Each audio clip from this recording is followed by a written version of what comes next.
Hello everyone, this is me Naumita और आप सभी को नौमिता टू डू लर्निंग में स्वागत है।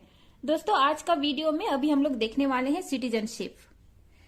दोस्तों, हम लोग जानते हैं कि भारत में कई तरह के सिटीजन रहते हैं, कई तरह के नागरिक रहते हैं।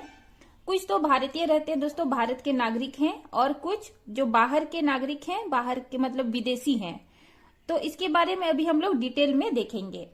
तो सबसे पहले अभी हम लोग देखेंगे दोस्तों, भारत में दो तरह के सिटीजन रहते हैं। एक तो भारत के सिटीजन है और दूसरे एलियन। ये जो एलियन है ये वो सिटीजन है दोस्तों जो भारत से बाहर के देशों से आके भारत में रहते हैं, उसको एलियन बोलते हैं, एलियन सिटीजन। तो भारत के जो सिटीजन है दोस्तों, ये भारत के सिटीजन को बहुत सारे प्रिविलेजेस मिले हुए हैं, बहुत सारे फायदे, बहुत सारे अधिकार मिले हुए हैं। लेकिन ये जो एलियन सिटीजन है दोस्तों, इनको बहुत सारे जगह पे कुछ फायदे मिलते हैं, कुछ अधिकार मिलते हैं, लेकिन बहुत सारे जगह पे फिर इनका जो अधिकार है उसको छीन लिया जाता है या उनको नहीं मिलता है। हमारे देश में दो तरह के एलियन हैं, एक तो फ्रेंडली एलियन और दूसरा एनिमी एलियन। दोस्तों, फ्रेंडली एलियन उसको बोलते हैं जिन कंट्रीज से जो सिटीजन आए हुए रहते हैं हमारे देश में, जिनके साथ हमारा एक अच्छा रिश्ता रहता है, जिन कंट्रीज के साथ हमारा एक दोस्ती का रिश्ता है। तो वहां के सिटीजन जो भी हमारे कंट्री में रहेंगे उसको फ्रेंडली एलियन बोलेंगे। और एनिमी एलियन उसको बोलते हैं दोस्तों जिन कंट्री के साथ हमारा वॉर जैसा सिचुएशन रहता है, जहां से हमारा देश को खतरा रहता है, तो वहां के सिटीजन को अगर हमारे देश में रहेंगे तो फिर उसको हम लोग एनिमी एलियन के रूप में देख सकते हैं। दोस्तों, हमारा जो फंडामेंटल राइट्स है आर्टिकल 22 में protection against arrest and detention दिया हुआ है, जो कि हमारे देश के नागरिक के लिए भी है, और जो फ्रेंडली एलियन होते हैं, जो हमारा जो दोस्ती वाला देश है वहां से जो आए हुए नागरिक हैं उसके लिए भी ये है। लेकिन ये जो आर्टिकल 22 है दोस्तों, ये जो एनिमी एलियन है वो एंजॉय नहीं करता है। इसके आर्टिकल 22 में क्या है दोस्तों, protection against arrest and detention, मतलब कि जब पुलिस किसी पर्सन को अरेस्ट करते हैं तो उसको प्रूफ देना पड़ता है अगर नॉर्मल पर्सन को करते हैं। लेकिन जब एनिमी कंट्री के जो पर्सन को अरेस्ट करते हैं दोस्तों, तो वहां पे एनिमी एलियन जो है वो क्लेम नहीं कर सकते, वो पूछ नहीं सकते हैं, क्योंकि देश का सिक्योरिटी का सवाल रहता है। तो यही है कि एनिमी एलियन जो है हमारा जो आर्टिकल 22 है वो एंजॉय नहीं करता है। दोस्तों, अभी हम लोग आगे देखेंगे कि राइट्स या अधिकार जो सिर्फ इंडियन सिटीजन को या भारतीय नागरिक को मिला हुआ है। हम लोग जानते हैं कि हम लोग के पास दोस्तों इंडिया में फंडामेंटल राइट्स है। इंडिया में जो भी नागरिक हैं उनको फंडामेंटल राइट्स मिले हुए हैं। लेकिन दोस्तों, कुछ कुछ फंडामेंटल राइट्स जो है वो सिर्फ और सिर्फ इंडियन सिटीजन को मिला हुआ है, जो भारत के नागरिक हैं। तो उनमें से दोस्तों जो आर्टिकल 15 है, आर्टिकल 16, आर्टिकल 19 और आर्टिकल 29 और 30, ये जो 5 आर्टिकल है दोस्तों, ये सिर्फ और सिर्फ इंडियन सिटीजन को मिला हुआ है, जो भारत के नागरिक हैं। आर्टिकल 15 कहता है कि भारत के कोई भी नागरिक को जिनके पास भारत की नागरिकता है, उसको किसी भी बेस पे डिस्क्रिमिनेशन या भेदभाव नहीं किया जा सकता है। रेस, रिलीजन, कास्ट, जेंडर या प्लेस ऑफ बर्थ। दोस्तों, कोई भी पर्सन, कोई भी सिटीजन, भारत के जो सिटीजन है, कहीं से भी बिलोंग करता हो, कोई भी कम्युनिटी का हो, कोई भी रिलीजन फॉलो करता हो, कोई भी जेंडर का हो, मतलब वो लड़का हो या लड़की हो, या फिर कहीं का मतलब भारत के किसी भी कोने का है, उसको डिस्क्रिमिनेशन या उसके साथ भेदभाव नहीं किया जा सकता है। आर्टिकल 16 कहता है दोस्तों equal opportunity in public employment.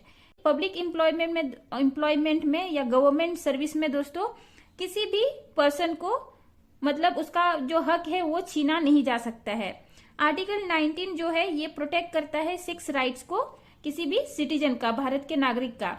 Speech and expression, अपना व्यक्त कर सकता है, कुछ भी कहीं पर भी असेंबली क्रिएट कर सकता है, अपना ग्रुप जमा करके अपना एंजॉय कर सकता है बेसिकली। एसोसिएशन, कोई भी एसोसिएशन को एस्टैब्लिश कर सकता है, भारत में किसी भी कोने में वो घूम फिर सकता है, कहीं पर भी अपना जमीन खरीद के रह सकता है, घर खरीद सकता है। और प्रोफेशन, कोई भी अपना प्रोफेशन मतलब कि दोस्तों कोई भी अपना काम शुरू कर सकता है। और जो लास्ट है दोस्तों आर्टिकल 29 एंड 30, भारत की जो माइनॉरिटीज है दोस्तों वो अपना कल्चरल और एजुकेशनल राइट्स उनको जो मिला हुआ है, जो भारत के नागरिक है वो अपना कल्चर को आगे बढ़ा सकते हैं, अपना एजुकेशन को आगे बढ़ा सकते हैं। तो ये सिर्फ भारत के नागरिक को ये अधिकार मिला हुआ है। तो दोस्तों ये जो आर्टिकल 15, 16, 19, 29, 30 ये जो आर्टिकल है दोस्तों, ये सिर्फ और सिर्फ भारत के नागरिक को मिला हुआ है। आगे का राइट्स जो सिर्फ और सिर्फ जो इंडियन सिटीजनशिप को मिला हुआ है दोस्तों, वो है वोटिंग राइट। वोटिंग राइट जब लोकसभा और स्टेट लेजिस्लेटिव असेंबली का जब चुनाव होता है दोस्तों, तो सिर्फ और सिर्फ जो भारतीय नागरिक है वही वोट कर सकते हैं। 6th नंबर पे जो है दोस्तों, right to contest on MP and MLA। दोस्तों MP और MLA वही बन सकते हैं जो भारत के नागरिक हैं।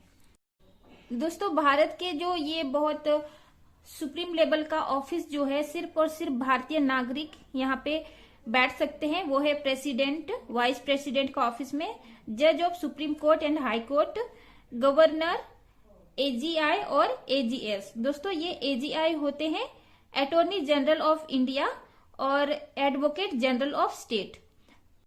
ये अटॉर्नी जनरल जो है ये भारत के इंडियन गवर्नमेंट के हाईएस्ट लॉ ऑफिसर होते हैं दोस्तों, और ये जो एडवोकेट जनरल ऑफ स्टेट जो है ये स्टेट गवर्नमेंट के हाईएस्ट लॉ ऑफिसर होते हैं। दोस्तों अभी हम लोग देखेंगे कॉन्स्टिट्यूशन में जो हमारा सिटीजनशिप को लेकर के क्या प्रोविजन है, क्या नियम है, उसको अभी हम लोग देखेंगे।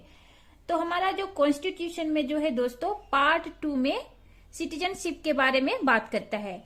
और सिटीजनशिप के बारे में दोस्तों आर्टिकल 5 से आर्टिकल 11 तक बात करता है। दोस्तों हम लोग जानते हैं कि 26 जनवरी 1950 को हमारा कॉन्स्टिट्यूशन बनके तैयार हुआ और लागू भी कंप्लीटली कर दिया गया था।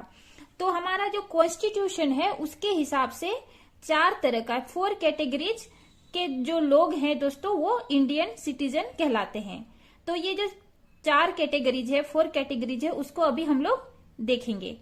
तो पहला कैटेगरी जो है दोस्तों, 1st नंबर पे आर्टिकल 5 में दिया हुआ है, किसको इंडियन डोमिसाइल कहा जाएगा दोस्तों, कौन इंडिया का जो निवासी है।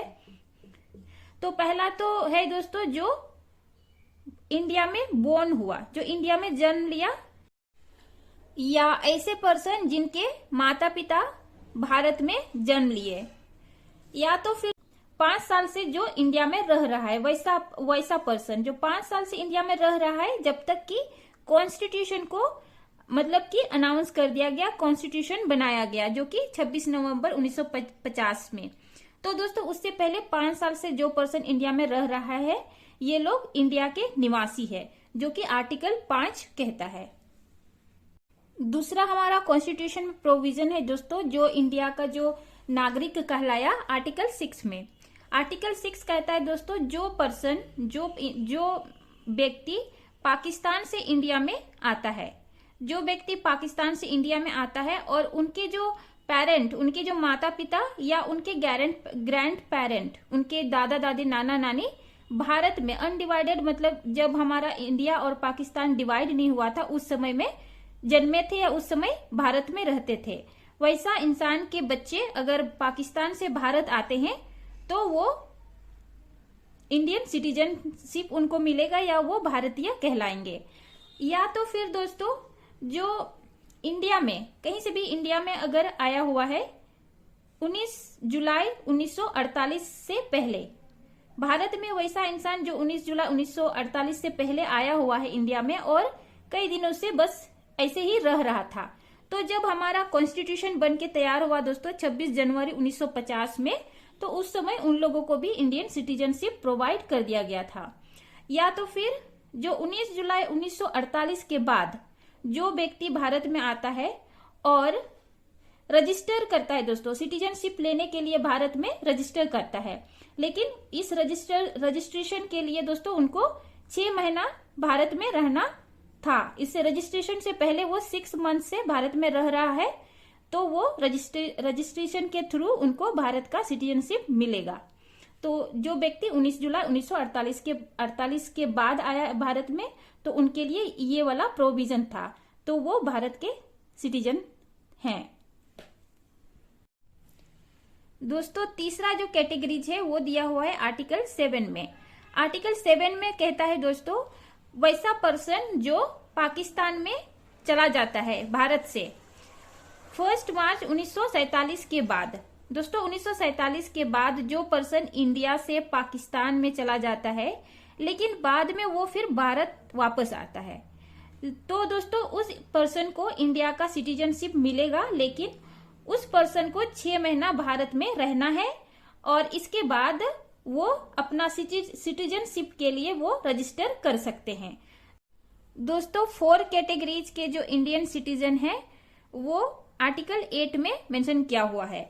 दोस्तों ये जो आर्टिकल 8 में कहता है कि ऐसा पर्सन जिनके पेरेंट, जिनके माता पिता, ग्रैंड पेरेंट, जिनके दादा दादी, नाना नानी जो अनडिवाइडेड इंडिया में पैदा लिए थे या अनडिवाइडेड इंडिया में रहते थे, वो इंडिया के सिटीजन बन सकते हैं।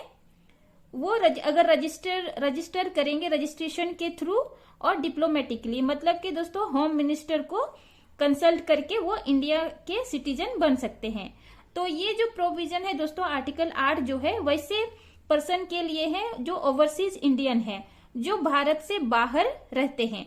दोस्तों जब हमारा इंडिया डिवाइड हो गया था, हमारा जो स्वतंत्र के समय में, तो उस समय से पहले, जो डिवाइड से पहले जो भारत में लोग रहते थे, इसके बाद में जब वो फॉरेन चले गए, तो जब वापस उनके जो बच्चे अगर वो इंडियन का जो सिटीजनशिप लेना चाहते हैं तो वो भारत के नागरिक बन सकते हैं।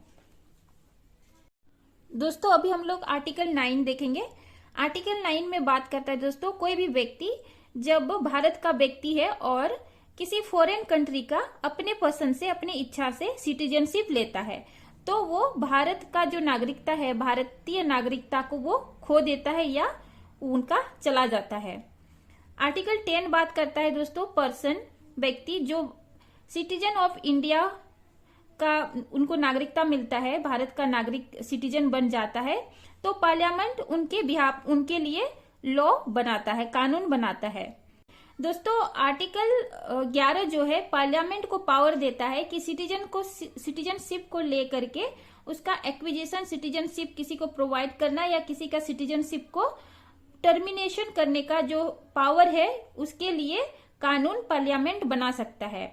और ये जो पार्लियामेंट है दोस्तों उसको पावर है सिटीजनशिप से लेकर के सारे मैटर में वो कानून बना सकता है।